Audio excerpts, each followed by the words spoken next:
Hello আসসালামু আলাইকুম, কি অবস্থা সবার? আই হোপ সবাই ভালো আছেন।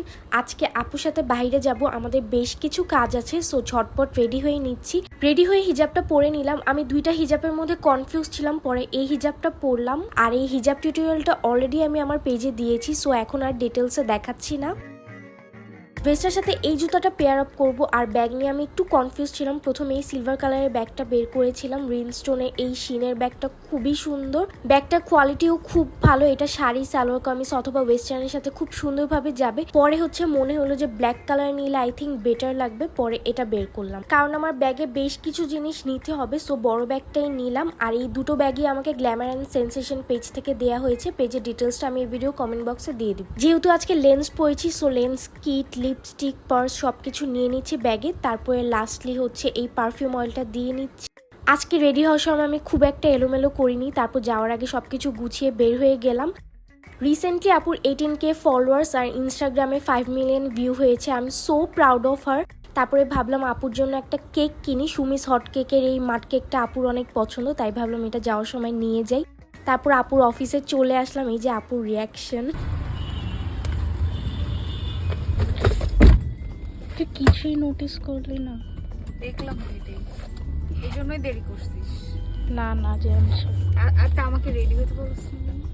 আজকে আপুর বিয়ের পিকচার্স কালেক্ট করার কথা ছিল, পরে ভাইয়ারা বললো আরেকটু টাইম লাগবে, সো আজকে সেখানে আর যাওয়া হলো না। তারপরে চলে আসলাম ডিসিসিতে কিছু শপিং করতে। মার্কেটে যেহেতু কাজ চলছে, তাই সেই পাশে এরকম অনেক দোকান বসেছিল থালা বাসনের, কোকারিজ আইটেমের। আমার এই টাইপের সেট খুব পছন্দ। সেদিন ভাইয়া আপু আমার জন্য নিয়ে এসেছিল, আজকে আমিও এক সেট নিলাম আবার আমার জন্য। হাফ প্লেট গ্লাস আর বাটিটার দাম ছিল 120 টাকা, আর বড় প্লেটটার দাম আই গেস 200 টাকার মতো ছিল। এগুলো খুবই সুন্দর সুন্দর প্রিন্টেড ছিল, সবগুলোই খুব সুন্দর ছিল। আর আমরা যেই দোকান থেকে নিয়েছিলাম অন্যান্য দোকানের তুলনায় এই দোকানেই কম চাচ্ছি। তারপর ভিতরের মার্কেটের দিকে আসলাম, এখানেও খুব সুন্দর সুন্দর জিনিস ছিল। এটা আপুর পরিচিত দোকান ছিল। মা নানার জন্য একটা লাইট ওয়েটেড গ্লাস নিতে বলেছিল, সো এখানে সেই গ্লাসটা নিতে আসলাম। আর আমি এখান থেকে একটা গ্লাস নিয়েছিলাম, এটার প্রাইস 200 টাকা ছিল। এই যে এই গ্লাসটা। তারপর আপুর জন্য এই কেটলিটা নিয়েছিল, এটার প্রাইস মেবি 600 অথবা 650 রেখেছিল। এখানে আরো অনেক সুন্দর সুন্দর জিনিস ছিল। আমাদের প্ল্যান আছে যে পরে আমরা আবার আসে সময় নিয়ে সবকিছু দেখব। এই যে এই বাটিগুলো খুবই খুবই খুবই সুন্দর ছিল, এগুলো আমার খুবই পছন্দ হয়েছিল। তারপর আপু একটু ফার্নিচারের দোকানে আসলো, আপুর কিছু পেন্ডিং ফার্নিচার্স ছিল। তারপরে আমরা চলে আসলাম আমাদের ফেভারিট ইয়ামচাতে। ইয়ামচাতে আসলেই আমরা আমাদের ফেভারিট কিছু মুখস্থ জিনিস অর্ডার করি। প্রথমেই ওরা অন্থনিন চিলি অয়েলটা এনে দিল, এটা তো অ্যাজ অলওয়েজ খুব মজার, আমি একদম সস দিয়ে এটা খাই। তারপর সি ফুড স্যুপ, এই সি ফুড স্যুপটা অনেকদিন পর খাওয়া হচ্ছে। আমরা লাস্ট টাইম ইয়ামচাতে আমার বার্থডে টাইমে আসছিলাম, এর মাঝে আর আসা হয়নি। তারপর এই যে ওয়াইসিটি স্পেশাল ফ্রাইড রাইসটাও আমাদের দুজনের খুবই ফেভারিট। এটা তো আমি একদম এখানকার যে সয়া সসটা ওরা দেয় এটা দিয়ে খাই, খুবই মজার লাগে। আই এম রিয়েলি সরি এই ভিডিওটা যদি কেউ রাতে দেখে, কারণ আমার এই ক্লিপসগুলো দেখে আবার মুখে পানি চলে আসছে। তারপরে এই তো খাওয়া দাওয়া শেষ করলাম। খাওয়া দাওয়া শেষ করার পর আমাদের যেটা হয়, আমরা এখানকার ব্রাউনিটা খাই। ব্রাউনিটাও এখানকার খুব মজা লাগে।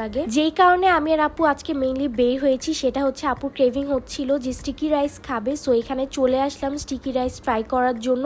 আমি আর আপু একটা ভিডিও দেখেছিলাম, এখানকার স্টিকি রাইস অনেক মজার, তাই ট্রাই করার জন্য এখানে এসেছিলাম। বাট স্টিকি রাইসটা একদমই মজার ছিল না। এনিওয়েজ তারপর আমি আপুকে কিছু ছবি তুলে দিচ্ছিলাম, আর আপুর পেজের লিঙ্কটা আমি দিয়ে দিব, so please do follow her. So that's it for today's video. I hope আজকে ভিডিওটি আপনাদের ভালো লেগেছে। আমাকে অনেকে আস্ক করছিল যে কেন আমি ডেইলি ভ্লগস দিচ্ছিলাম না এতদিন আমার ফাইনালস ছিল। এখন যেহেতু আমি ফ্রি, এখন থেকে আমি ট্রাই করবো যে রেগুলারলি ডেইলি ভ্লগস আপলোড দেয়ার। টিল দেন আল্লাহ হাফেজ।